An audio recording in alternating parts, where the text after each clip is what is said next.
Assalamualaikum warahmatullahi wabarakatuh. Perkenalkan, nama saya El Hayati dari Universitas Indra Prasasta PGRI, Prodi Bahasa Indonesia, kelas R1C. Di sini saya akan menjelaskan atau meresensikan buku berjudul Makkah, Keajaiban dan Keagungan Kota Suci.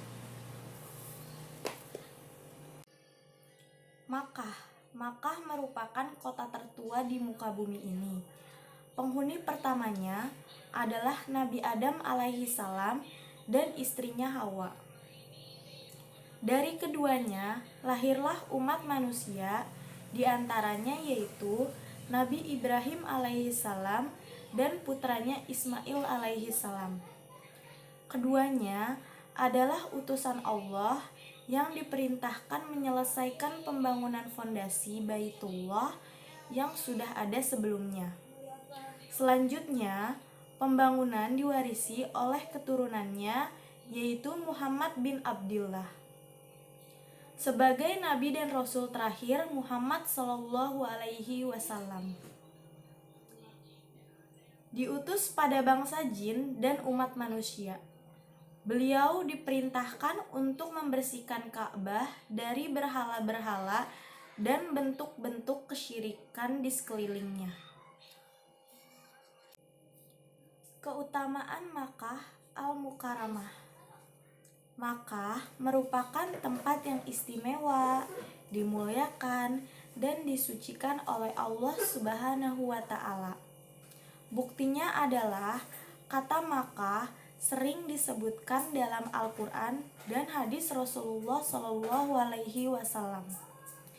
Dalam Al-Quran, kata Makkah disebutkan dengan redaksi yang berbeda-beda.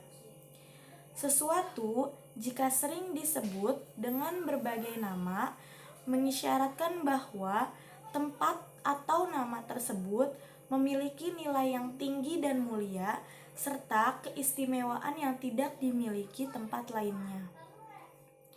Tanah Haram Makkah adalah salah satu kota suci yang sering disebutkan oleh Al-Quran dan hadis Rasulullah. Allah berfirman dalam Quran surat Al-Fat, surah ke-48 ayat 24.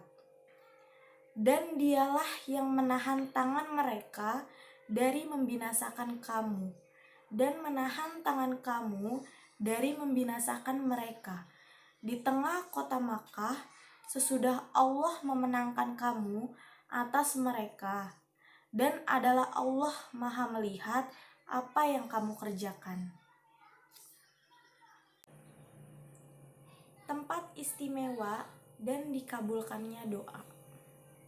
Ka'bah adalah satu-satunya tempat ibadah tertua di muka bumi ini dan terlenggang sepanjang waktu.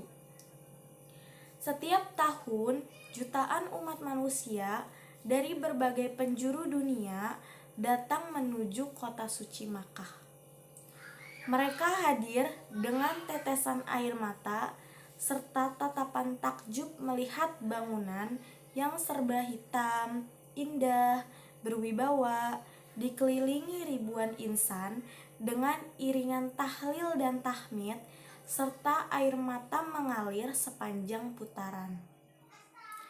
Tempat yang tak pernah sepi sepanjang zaman dan tak pernah berhenti dari hiruk-pikuk, tangisan doa, dan ratapan hamba.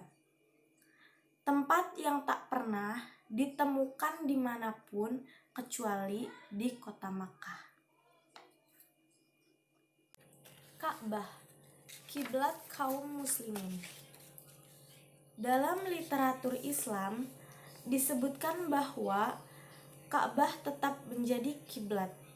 Hanya saja ketika sholat, setiap orang bebas menentukan kiblatnya dalam menjalankan ritual sholat. Sewaktu Rasulullah Shallallahu alaihi wasallam di Madinah, Baitul Maqdis pernah menjadi kiblat umat Islam untuk sementara. Ketika kekuatan Islam sudah kokoh, yaitu ketika umat Islam di Madinah semakin hari semakin solid. Maka Allah memerintahkan Nabi berpindah kiblat. Di saat itulah beliau mendapat perintah sholat menghadap Baitullah di Makkah sampai saat ini. Perpindahan arah kiblat dari Baitul Maqdis ke Makkah menjadikan kaum Yahudi perang. Namun, Allah sudah menetapkan di dalam Al-Quran bahwa Baitullah sebagai markas dan muktamar khusus bagi umat Islam dari seluruh penjuru alam semesta. Juga menjadikan Baitullah sebagai pusat ritual haji setiap tahun serta sebagai bukti kekuasaan dan kebenarannya. 5 kali setiap hari manusia menghadap kiblat untuk menunaikan kewajiban salat dalam waktu-waktu yang ditentukan. Sejarah pembangunan Ka'bah. Seperti lazimnya bangunan, Ka'bah atau Baitullah yang berdiri tegak dan kokoh sekarang ini juga sudah mengalami banyak perbaikan dan pamugaran. Renovasi Baitullah sejak masa sebelum Islam sampai masa Rasulullah telah dilakukan sebanyak 5 kali. Beberapa ahli sejarah sangat kesulitan dalam mencari informasi secara akurat karena tidak adanya teks-teks yang jelas tentang pembangunan yang telah dilakukan. Beberapa teks yang konkret menyebutkan bahwa pembangunan Ka'bah pertama kali dilakukan oleh Nabi Ibrahim alaihissalam, karena hal ini dijelaskan dalam Quran surat Al-Baqarah surah kedua ayat 127 yang berbunyi, "Dan ingatlah ketika Ibrahim meninggikan atau membina dasar-dasar Baitullah bersama Ismail seraya berdoa, 'Ya Allah, Tuhan kami, terimalah dari kami amalan kami. Sesungguhnya Engkaulah yang maha mendengar lagi maha mengetahui.'" Sejarah perluasan Masjidil Haram. Masjidil Haram terus berubah-ubah seiring dengan jumlah jamaah haji dan umrah setiap tahunnya.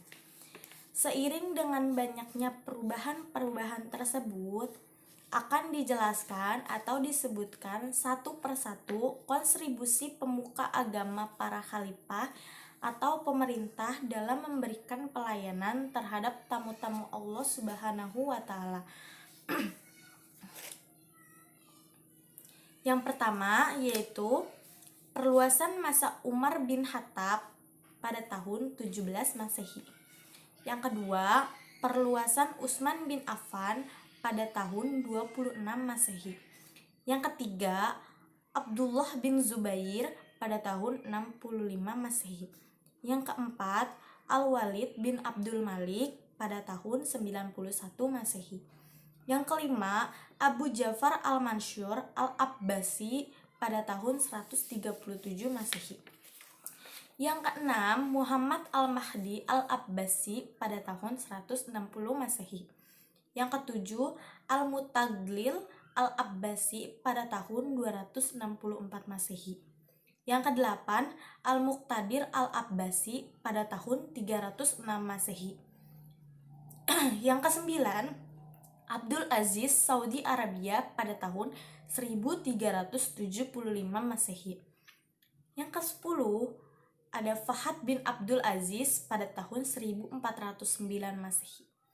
Yang terakhir ada Abdullah bin Abdul Aziz pada tahun 1429 Masehi hingga saat ini.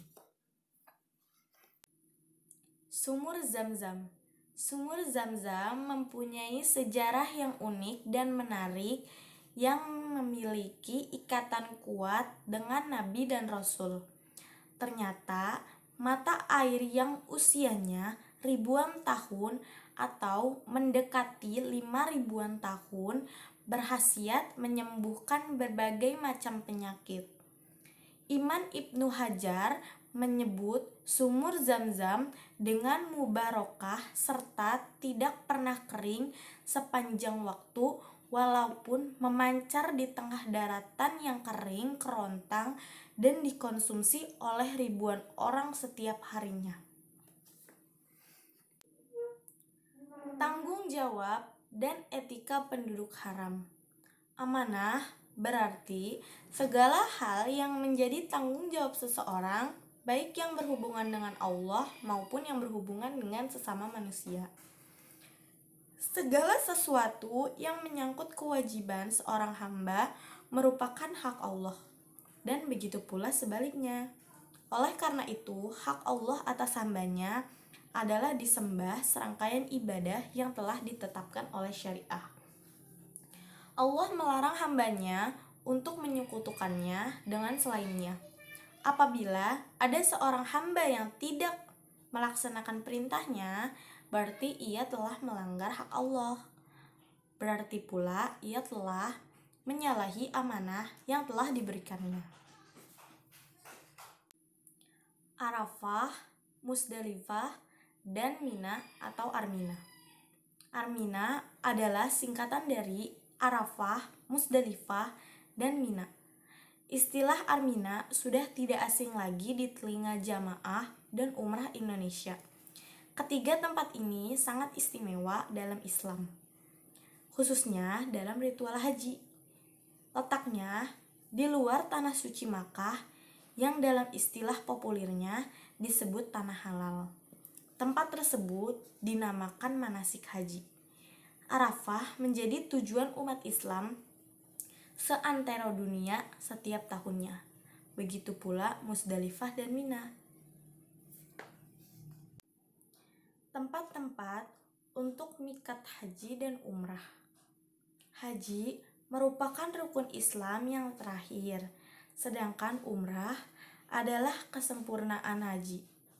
Allah telah mewajibkan haji dan umrah karenanya. Kedua ritual itu memiliki ketentuan-ketentuan yang telah dicontohkan oleh Nabi, baik waktunya atau miqat zaman maupun tempatnya atau miqat makani. Gunung-gunung dan tempat bersejarah. Letak Baitullah dikelilingi gunung-gunung yang menjulang tinggi ke angkasa. Letak Baitullah hampir tidak bisa ditempuh karena banyak gunung di sekitarnya. Bahkan, Nabi dan sahabatnya ketika memasuki kota Makkah memilih jalan yang enak dan nyaman dilewati.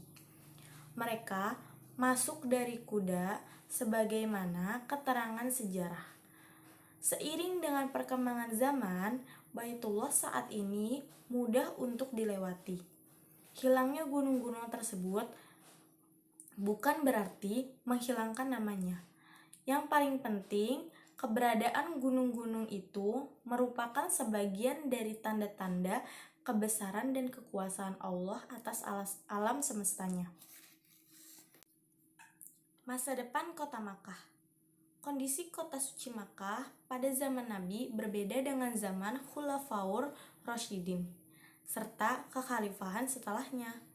Perubahan terus terjadi seiring dengan populasi penduduk yang semakin bertambah, serta banyaknya jamaah haji dan umrah setiap tahunnya.